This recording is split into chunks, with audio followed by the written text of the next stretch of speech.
Encore l'enjeu du transport scolaire. Est-ce qu'on a un nouveau problème justement avec le transport des élèves à l'école parce qu'on semble montrer patte blanche dans le réseau scolaire, mais pour ce qui est du réseau urbain, c'est une autre paire de manches pour toutes sortes de raisons. Donc, on en parle avec Patrice Dupuis de la STTR. Bonjour, Monsieur Dupuis. Bonjour, Madame Julien. En fait, Monsieur Dupuis, je vous explique un peu pourquoi on a décidé de parler de ça. C'est une maman, Caroline, qui nous a fait part de la situation et elle disait qu'elle observait, en fait, que les élèves dans l'autobus de ville étaient vraiment cordés les uns contre les autres. Et elle disait même, pour reprendre ses mots, l'autobus est full au max. Et que la seule règle qui est appliquée, c'est la règle du port du masque, mais exit la distanciation sociale. Est-ce que c'est exact? Oui, c'est exact. On n'a pas les mêmes règles que le transport scolaire. Faut comprendre que nous, la STTR, on est un transport public, puis on est soumis aux règles du gouvernement par rapport au transport public, comme les autres villes, comme Montréal, Sherbrooke, Lévis. Donc, effectivement, c'est pas les mêmes règles. Mais c'est un peu particulier parce que ce qu'on comprend, c'est que si on prend l'autobus scolaire, là, on applique les règles de façon extrêmement stricte. On les applique pas dans le transport urbain, mais pourtant, ce sont les mêmes élèves qui vont au même endroit. Est-ce qu'il n'y a pas là une certaine incohérence, selon vous? Ben écoutez, nous avons quand même des règles de sécurité qui permettent de garantir ou du moins de limiter les risques. C'est certain que certains de nos autobus sont plus bondés que d'autres, mais ce n'est pas la majorité. Est-ce que vous avez eu des plaintes? On a eu des commentaires de certains parents, pas nécessairement de plaintes officielles, non. Donc là, une fois qu'on constate quand même la situation, j'imagine que même si vous respectez, puis on comprend là, que les règles officielles sont différentes, mais quand vous constatez que les autobus comme ça débordent, que le besoin aussi est grand, parce que le gouvernement, dans le réseau scolaire, a décidé d'imposer de la distanciation sociale dans l'autobus. Les parents se sont fait imposer d'avoir une seule adresse pour le transport scolaire. J'imagine que forcément, ça a débordé chez vous. Vous devez avoir une augmentation de la clientèle aussi. Effectivement, par rapport à l'année passée, on a à peu près 20-25% de plus d'élèves inscrits sur nos listes pour le transport scolaire, ce qui est une grosse demande, une grosse augmentation pour nous. Surtout que notre flotte d'autobus en tant que telle n'a pas augmenté. Donc, présentement, on sort la majorité, c'est pas la totalité de nos véhicules pour répondre aux besoins puis essayer de limiter la quantité d'élèves dans nos autobus. Est-ce que je comprends qu'il y a davantage d'autobus en même temps sur le réseau, donc?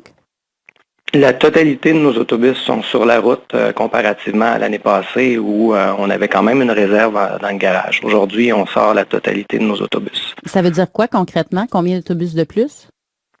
De plus, je pourrais pas vous dire, mais on a 45-46 véhicules à tous les jours qui sortent, soit le matin, soit le soir. Et de ces 45-46 véhicules-là, il y en a 21 qui sont dédiés au transport scolaire. Ah, quand même. Donc, il y a un effort qui est fait. Visiblement, encore, ça déborde par endroits.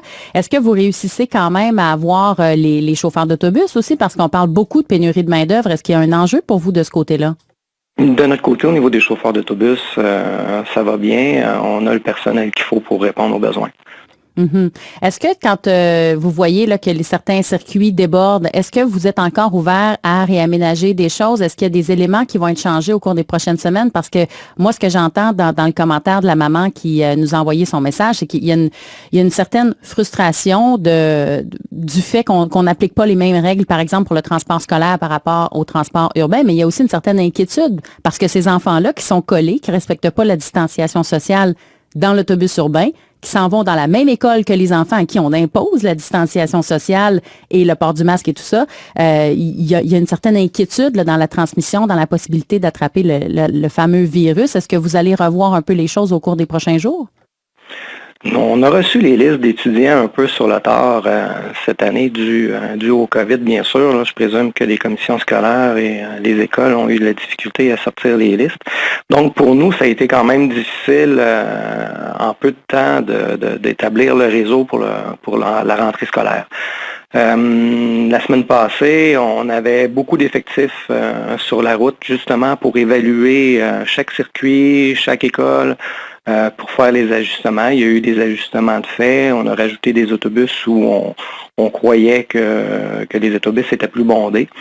Mais il faut dire que encore là, la majorité de nos autobus sont pas nécessairement bondés. Donc, il y en a quelques-unes, oui, où on atteint les 50, 55 personnes par autobus, mais si on compare avec la quantité de personnes qu'on a dans un autobus scolaire, c'est pas un gros enjeu de plus, là. Est-ce que je comprends qu'il y aura donc aucune autre modification de fait au cours des prochains jours? On va s'ajuster encore. C'est sûr et certain que si on peut répartir dans les autobus et dans la flotte que nous avons, nous allons le faire. Mais on n'a pas d'autres autobus, donc on ne peut pas en mettre plus sur la route.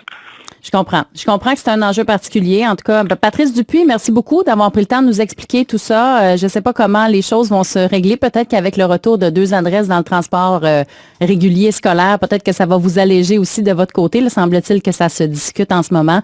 Donc, dossier. Juste peut-être pour rassurer les gens, il ne faut pas oublier qu'on a mis des mesures en place.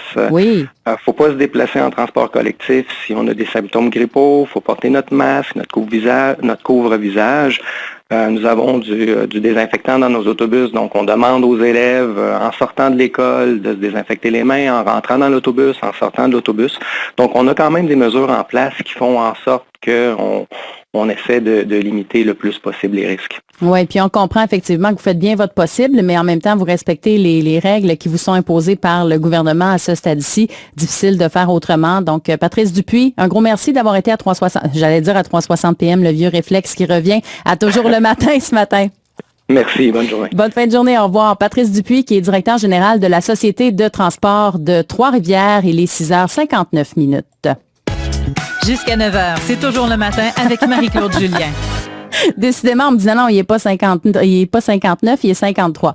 Alors, excusez-moi la petite déconcentration ici. On va toujours dans ces suivis de dossiers. Vous avez entendu tout à l'heure le directeur général de la STTR nous parler de la situation dans les autobus parce qu'il y a des parents qui dénonçaient le fait que certains autobus étaient bondés, qu'on respectait pas non plus les règles de distanciation sociale dans les autobus de ville par rapport aux règles qui sont imposées dans le transport scolaire, donc les autobus jaunes.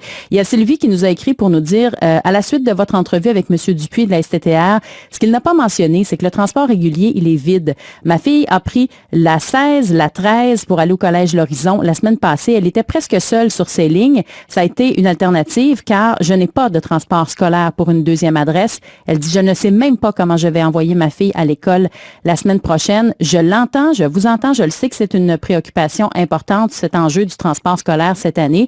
On nous a dit qu'on allait revoir les lignes de transport scolaire au cours des prochaines semaines.